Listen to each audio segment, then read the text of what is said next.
Are you knocked down? Has the devil hit you with some devastating blows and you feel like you can't get back up? Well, if that's the case, child, you need to stay tuned because today I've got to share with you something that I know will encourage you.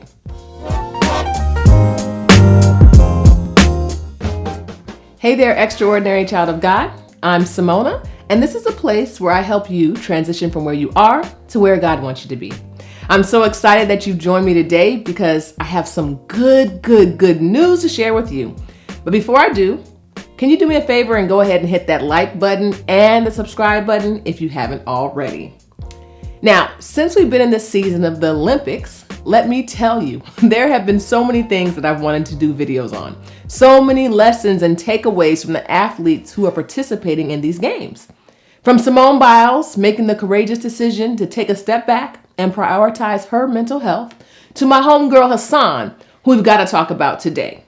Now, no, I don't know the woman, Hassan, but she's my homegirl nonetheless because this woman did something that each of us need to do each and every day. Now, in case you didn't see it, Sifan Hassan is a Dutch distance runner, which was on her last lap of her 1,500 meter heat when the unthinkable happened. The runner in front of her tripped, causing her to trip as well and tumble to the ground. Now imagine it.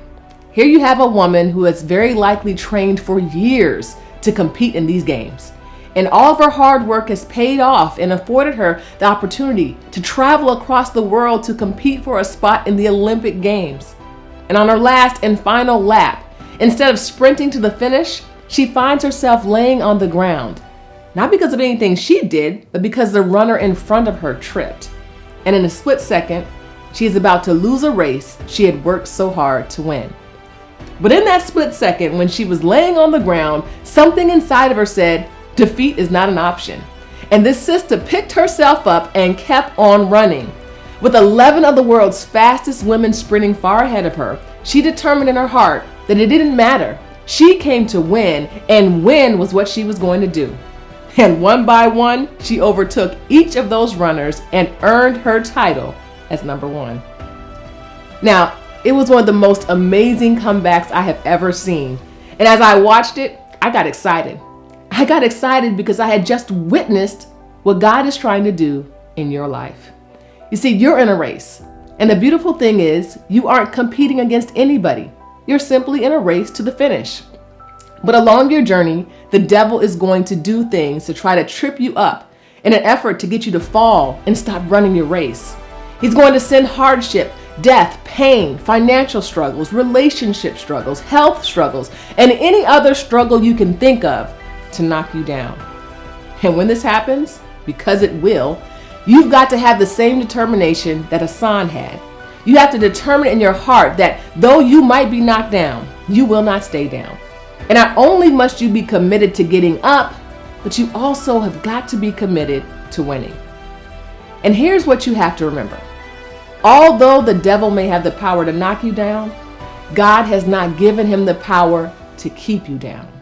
All you have to do is look up to the ultimate source of power and allow him to empower your spiritual legs so that you can get up and keep on running your race to the finish line. Now, I know that the relationship you were in really hurt you and you're knocked down.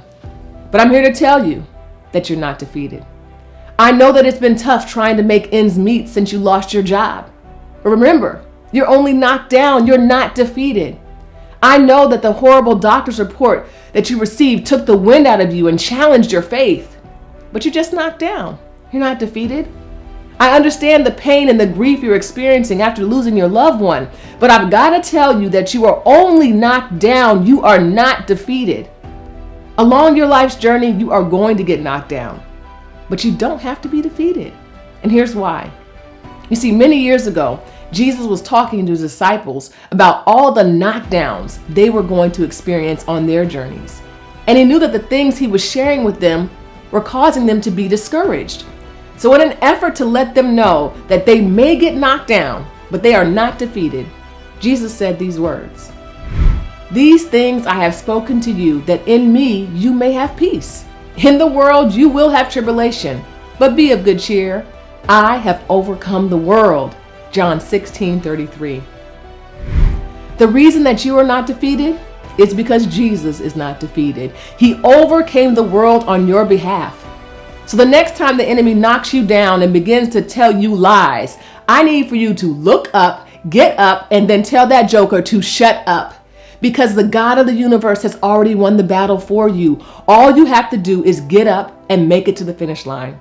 You don't even have to run. All you got to do is put one foot in front of the other until you get to the end.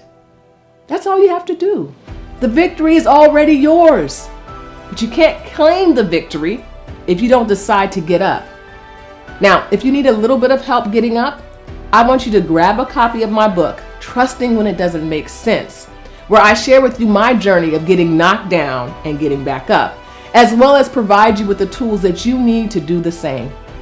Listen, in case you didn't know it, you are an extraordinary child of God.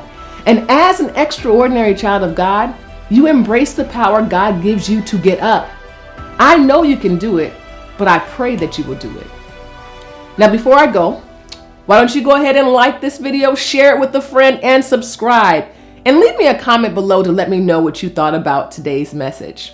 And I look forward to seeing you next week, Thursday at 2 p.m. Eastern Standard Time. You extraordinary child of God. God bless.